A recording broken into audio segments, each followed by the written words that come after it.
Students, നമ്മളിന്ന് പ്രിയോറിയുടെ അൽഗോരിതമാണ് നമ്മൾ എക്സാമ്പിളിൻ്റെ working ഒക്കെ നമ്മൾ കണ്ടു. സോ ആ പ്രോബ്ലം ഒക്കെ കൃത്യമായിട്ട് കൺസെപ്റ്റ് മനസ്സിലായ ഈ അൽഗോരിതം ഭയങ്കര എളുപ്പമാണ്. സോ ജസ്റ്റ് ഒന്നുമില്ല, നിങ്ങൾ ആ കൺസെപ്റ്റ് മനസ്സിലാക്കി കഴിഞ്ഞാൽ മാത്രം മതി. ഫസ്റ്റ് എന്താ ചെയ്യുന്നതെന്ന് വെച്ചിട്ടുണ്ടെങ്കിൽ, രണ്ട് ഇൻപുട്ടാണ് നമ്മുടെ അൽഗോരിതത്തിനുള്ളത്. ഒരെണ്ണം എന്ന് പറഞ്ഞിട്ടുണ്ടെങ്കിൽ നമ്മുടെ ഐറ്റംസ് ആയിട്ടുള്ള ഡാറ്റാബേസ്, പിന്നെ ഒരെണ്ണം എന്ന് പറഞ്ഞിട്ടുണ്ടെങ്കിൽ നമ്മുടെ സപ്പോർട്ട് കൗണ്ടാണ് നെക്സ്റ്റ് വൺ. എന്നിട്ട് എന്താ ചെയ്യുന്നതെന്ന് വെച്ചിട്ടുണ്ടെങ്കിൽ, നമ്മുടെ ഫസ്റ്റ് എന്താ കാൽക്കുലേറ്റ് ചെയ്യുന്നതെന്ന് വെച്ചിട്ടുണ്ടെങ്കിൽ, first step is calculating the L means list of item set അല്ലേ. എല്ലാ ഐറ്റമും അതിൻ്റെ ഫ്രീക്വൻസിയും കാൽക്കുലേറ്റ് ചെയ്യുന്നു. എന്നിട്ട് നെക്സ്റ്റ് എന്താ L1 ആണ് കാൽക്കുലേറ്റ് ചെയ്തത്. എന്നിട്ട് നെക്സ്റ്റ് L2 കാൽക്കുലേറ്റ് ചെയ്യണം. L2 കാൽക്കുലേറ്റ് ചെയ്യണമെങ്കിൽ എന്താ ചെയ്യേണ്ടത്? C2 കണ്ടുപിടിക്കണം അല്ലേ. ഫ്രം K = 2 മുതൽ C2 കണ്ടുപിടിക്കണം. ഓക്കെ, ഇങ്ങനെയാണ് C2 കണ്ടുപിടിക്കുന്നത്. അതായത് കാൻഡിഡേറ്റ് സെറ്റ് എങ്ങനെയാണ് കണ്ടുപിടിക്കുന്നത്? കാൻഡിഡേറ്റ് സെറ്റ് എന്ന് പറഞ്ഞത് എന്തായിരിക്കും? Join operation of L1 cross L1 ആയിരിക്കും കാൻഡിഡേറ്റ് സെറ്റ് 2 എന്ന് പറയുന്നത് അല്ലേ. C2 എന്ന് പറയുന്നത് L1 ജോയിൻ L1 ആണ്. ഓക്കെ,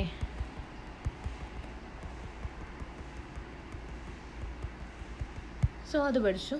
പിന്നെ ഉള്ളതെന്ന് പറഞ്ഞിട്ടുണ്ടെങ്കിൽ, കാൻഡിഡേറ്റ് സെറ്റ് ഇവിടെ ജനറേറ്റ് ചെയ്യണത് K = അപ്രയോറി ഓഫ് LK-1 എന്നുള്ളൊരു ഫങ്ഷൻ വെച്ചിട്ടാണ്. സോ എന്താണത് ചെയ്യുന്നതെന്ന് നോക്കാം.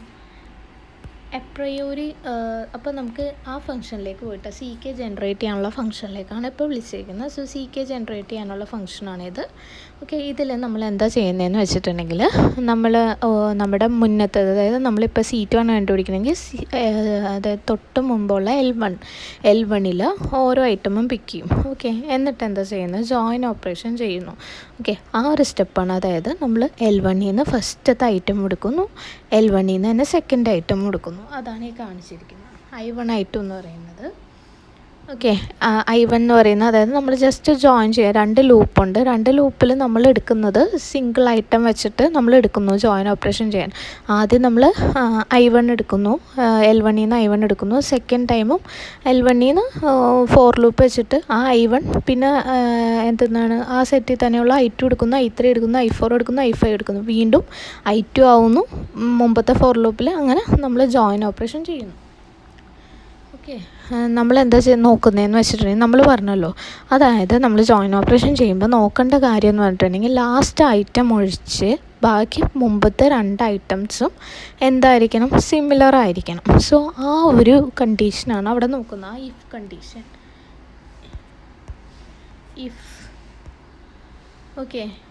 ഇഫ് എന്താ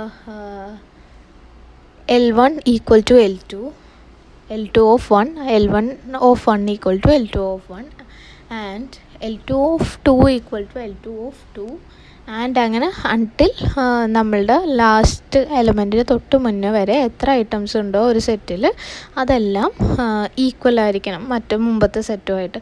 സോ അങ്ങനെയാണെങ്കിൽ എന്ത് പറയാം? L1 ജോയിൻ L2 എന്ന് പറയാം. ഓക്കെ, അങ്ങനെയാണെങ്കിൽ L1 ജോയിൻ L2ലേക്ക് എലമെൻറ്റ്സിനെ ആഡ് ചെയ്ത് അത് കാൻഡിഡേറ്റ് സെറ്റ് ആക്കി കൊടുക്കാം. ഓക്കെ, അത്രേ ഉള്ളൂ കൺസെപ്റ്റ്. ഓക്കെ, അത് കഴിഞ്ഞിട്ട് ഇഫ് ഹാസ് ഫ്രീക്വൻറ്റ് സബ്സെറ്റ്, അതായത് ഇനി നമ്മൾ നോക്കുന്നത് ഇപ്പോൾ കാൻഡിഡേറ്റ് സെറ്റ് ജോയിൻ ചെയ്ത് കിട്ടി.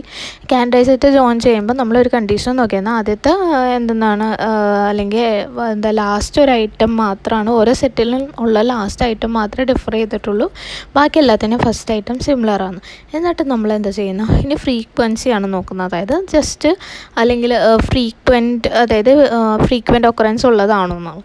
അതായത് ഓരോ സെറ്റിൻ്റെ സബ്സെറ്റ് എന്ന് പറയുന്നത് എന്താ പറയുക, മുമ്പത്തെ L1 ഇപ്പോൾ L2 നമ്മൾ C2 ആണ് കണ്ടുപിടിക്കുന്നതെങ്കിൽ C2 ജോയിൻ ഓപ്പറേഷൻ ചെയ്തിട്ട് കിട്ടുന്ന ഓരോ സെറ്റും, രണ്ട് എലമെൻറ്റ് വെച്ചുള്ള ഓരോ സെറ്റിലും നമ്മൾക്ക് മുമ്പത്തെ L1 ഒക്കെ ആയിട്ട് അതിൻ്റെ സബ്സെറ്റ് പ്രസൻ്റ് ആയിരിക്കണം. ഓക്കെ, ഇപ്പോൾ I1 I2 എന്ന് പറയുന്ന ഒരു സബ്സെറ്റ് ആണെങ്കിൽ I1 I2 എന്ന് പറഞ്ഞ ഒരു സെറ്റാണ് C2ലെങ്കിൽ അതിൻ്റെ സബ്സെറ്റ് എന്തൊക്കെയായിരിക്കും? I1 I2. ഓക്കെ, ഈ രണ്ട് സബ്സെറ്റ് I1 I2 എന്ന് പറഞ്ഞ സബ്സെറ്റ് എന്തിൽ പ്രസൻ്റ് ആയിരിക്കണം?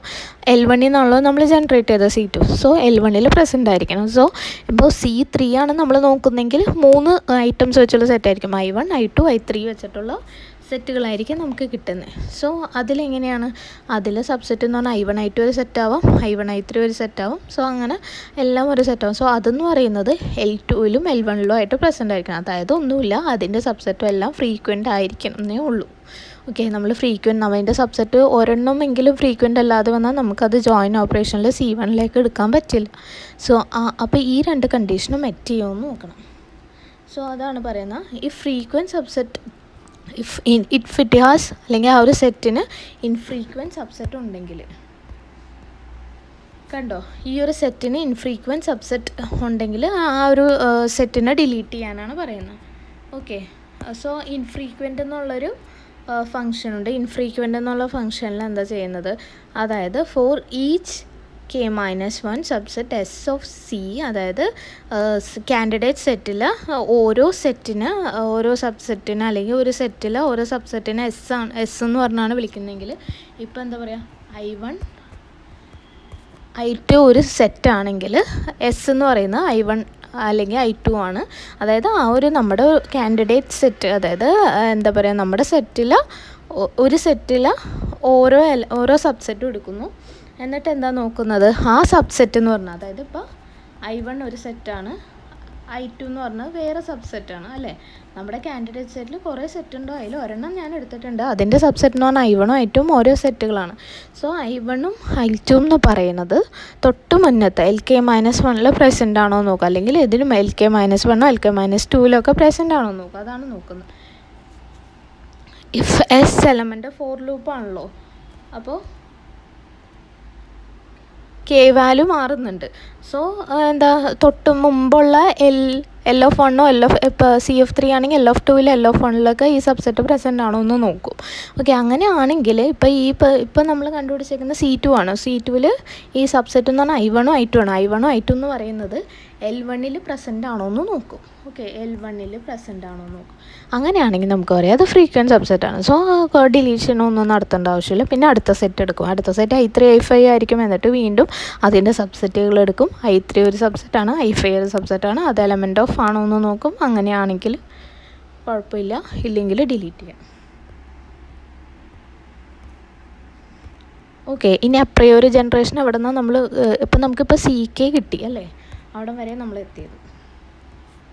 അപ്രയോറി ജനറേഷൻ വരെ നമുക്ക് കാൻഡിഡേറ്റ് സെറ്റ് കിട്ടി. ഇനി നമ്മൾ എന്താ ചെയ്യേണ്ടത്, ഇനി നമ്മൾ ചെയ്യണത്,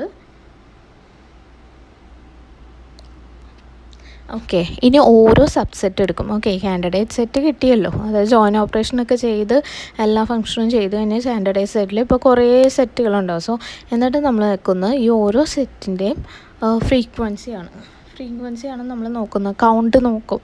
എന്നിട്ട് കൗണ്ട് എന്ന് പറയുന്നത് മിനിമം ത്രഷോൾഡ്, നമ്മൾ പറഞ്ഞാലും ഇനിഷ്യലി നമ്മൾ ഇൻപുട്ട് കൊടുക്കുന്ന മിനിമം ത്രഷോൾഡാണ്. മിനിമം ത്രഷോൾഡിനേക്കാളും ഗ്രേറ്റർ ആണോ നോക്കുക. അങ്ങനെയാണെങ്കിൽ നമ്മളതിന് ഇപ്പോൾ C1 ആണ് കണ്ടുപിടിച്ചെങ്കിൽ, അല്ലെങ്കിൽ C2 ആണ് കണ്ടുപിടിച്ചെങ്കിൽ L2ലേക്ക് കൊടുക്കും, അല്ലെങ്കിൽ C3 ആണെങ്കിൽ L3ലേക്ക് കൊടുക്കും. അത്രേ ഉള്ളൂ.